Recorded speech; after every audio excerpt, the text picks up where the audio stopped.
අයිබෝන් පුංචි කාරණාවක් මතක් කරන්න පුංචි ටෙක්නික්ස් ටිකක් කියලා දෙන්න හිතුණා. මේ දවස්වල අපිට සායනයේදී හමු වෙන රෝගීන් දිහා බලපුවම විශේෂයෙන් A level විභාගයට සූදානම් වෙන දරුවෝ සහ ශිෂ්‍යත්ව විභාගයට සූදානම් වෙන දරුවොත් විභාගයට තියෙන ආතතිය විභාගෙත් එක්ක තියෙන අපි කියන එක්සෑම් ස්ට්‍රෙස් කියලා ඒකත් එක්ක අපේ සායන වලට ගොඩක් යොමු වෙලා මනෝවෛද්‍ය උපදෙස් බලාපොරොත්තු වෙන අපි ගාවට ආව අවස්ථාවක් මේ සති කිහිපය තුළ අපි ගොඩක් දැක්කා. ඉතින් ඒක නිසා පුංචි ටිප්ස් කීපයක් පුංචි ටෙක්නික්ස් කීපයක් කියලා දෙන්න ඕනේ කියලා මට හිතුණා. ඉතින් ස්ට්‍රෙස් එක කියන එක තමයි ඇත්තටම අපේ ජීවිතේ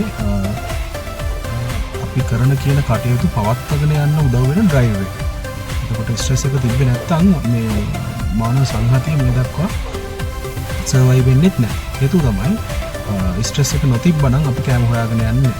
ස්ට්‍රෙස් එක නොතිබ්බනම් අපි සත්තුන්ගෙන් පරිස්සම් වෙන්න ආයුධ හදාගෙන මේ සර්වයිවල් මෝඩ් එකට එන්නේ නැහැ. ඉතින් ස්ට්‍රෙස් එක එක්තරා ලෙවල් එකක් යනකම් යම් කිසි මට්ටමක් යනකම් ප්‍රොඩක්ටිව් කියලා අපි කියනවා. ඒ කියන්නේ ඒක ඵලදායී විදිහට යොදා ගන්න පුළුවන් ස්ට්‍රෙස් එක. හැබැයි එක්තරා සීමාවක් ඉක්මවා ගියාට පස්සේ ප්‍රොඩක්ටිවිටි එක අඩු වෙනවා. අපේ එෆිෂන්සි එක අඩු වෙනවා. ඉතින් ඒක නිසා ඒ ලෙවල් එක පැන්නට පස්සේ ස්ට්‍රෙස් එක අපිට බාධාවක් තමයි වෙන්නේ අපි කරන වැඩවලට. විශේෂයෙන් පාඩම් කරන දරුවන්ට විභාගයට සූදානම් වෙන දරුවන්ට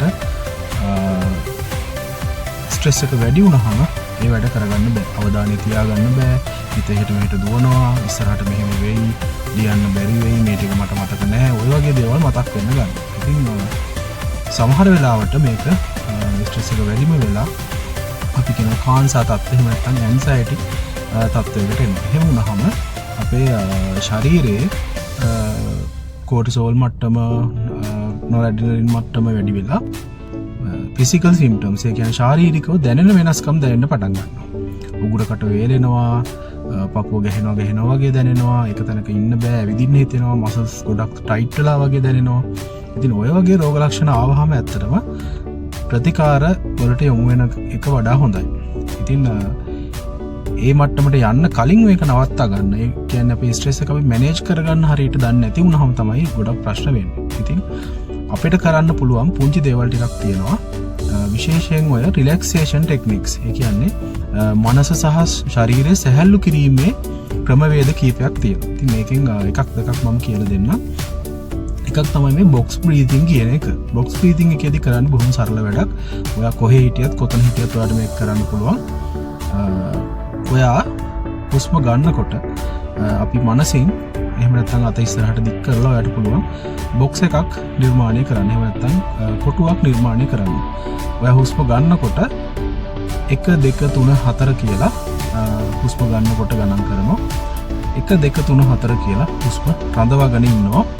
හුස්ම පහළ හෙලනවා 1 2 3 4 කියලා.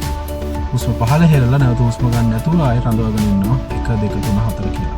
එතකොට ඔයා මේ හුස්ම ගන්න හෙලන රඳවාගෙන ඉන්න වෙලාවල් කොටුවක් විදිහට නිර්මාණය කරොත් අපි බොක්ස් එකක් හදන්න එහෙම නැත්නම් ඝනකයක් හදන්න අපි පැති 6ක් නිර්මාණය කරන්න ඕනේ. ඉතින් මේ පැති 6 නිර්මාණය කරන සම්ම ඔයා මේ බ්‍රීතිං ටෙක්නික් එක කරනවා.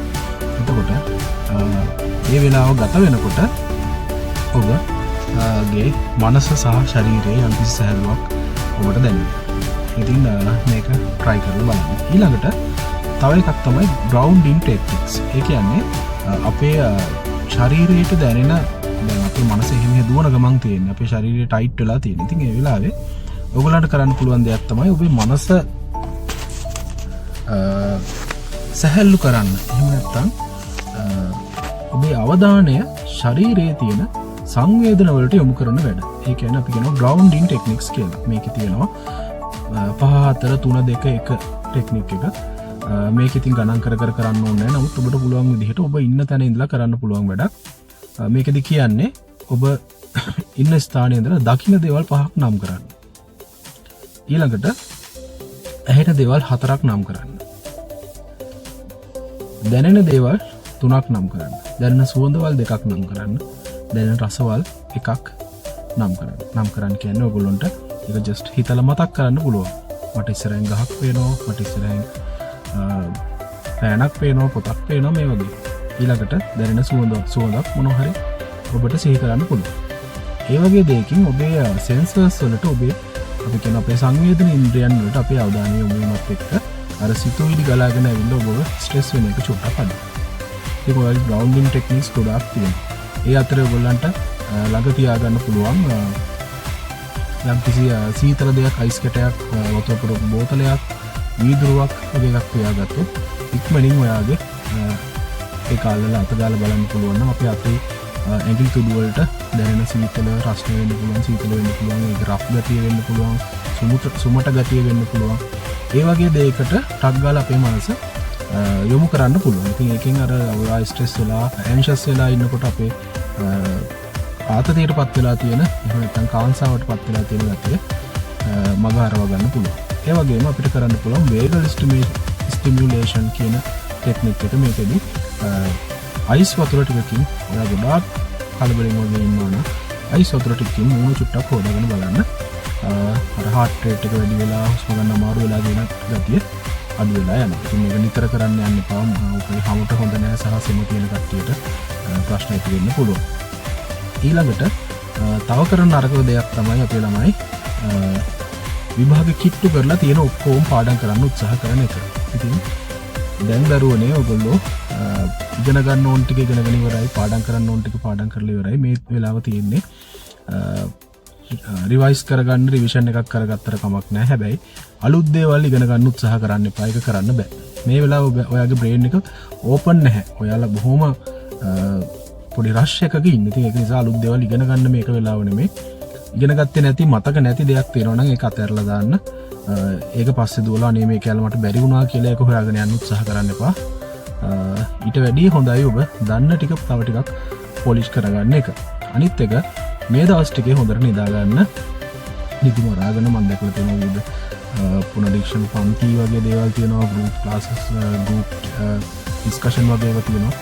ඒවට ගිහිල්ලා තව අලුත් දේවල් හොයාගන්නවට වඩා මට හිතෙනවා ඔයගොල්ලෝ දන්න දේවල් ටික පොලිෂ් කරගෙන, හරි නිින්දක් අරගෙන, හරි කෑම ටික හරියට කාලා, වතුර ටිකක් වැඩිපුර බීලා මේ ටිකේ පොඩ්ඩක් රිලැක්ස් එකේ ඉඳගෙන වැඩ කරන්න. තව සති දෙකක් විතර වань ගන්න තියෙන්නේ. ඒක ඊට වැඩිය වටිනවා ඔයගොල්ලන්ගේ මානසික සහ ශාරීරික සෞඛ්‍ය කියන දෙකට. ඊළඟට විභාගෙ මෙහෙම වෙයි, අර එහෙම වෙයි කියා හිතන්න යන්න එපා. ඉතින් මේක අමාරු වෙයිද, බැරි වෙයිද, සමහරට හොඳටම කරගන්න පුළුවන් වේද කියලා ඔයගොල්ලන්ට ප්‍රෙඩික්ට් කරන්න බෑ කීයට. ඉතින් ඒක අපි හිතෙන් හදාගන්න දෙයක්. හොඳම දේ පාඩම් කරන වෙලාවට, පාඩම් කරන්න ඉඳ ගන්න වෙලාවට ඔයගොල්ලන්ගේ හිතට ගොඩාක් ගැටලු වෙනවා නම්, සිතුවිලි ගොඩාක් එනවා නම්, මට මේක බැරි වුණා, අරක බැරි වුණා කියලා බ්‍රේන් ඩම්පින් කියලා ටෙක්නික් එකක් තියෙනවා. මේකෙදි කරන්නේ එහෙම එන සිතුවිලි ඔයාලා කිසිම රෙස්ට්‍රික්ෂන් එකක් නැතුව ඔයාලා එන සිතුවිලි ටික ඔක්කොම කොලයක් අරගෙන ලියලා දාන්න. පාඩම් කරන්න ඉඳගත්ත ගමන් ලියනවා මට මේව බැරි වෙයි කියලා හිතෙනවා, මට අරක බැරි වුණා කියලා හිතෙනවා. ඒ වගේ හිතන දේවල් ටික ලියලා කොලේ පැත්තකට විසිකලා දාන්න.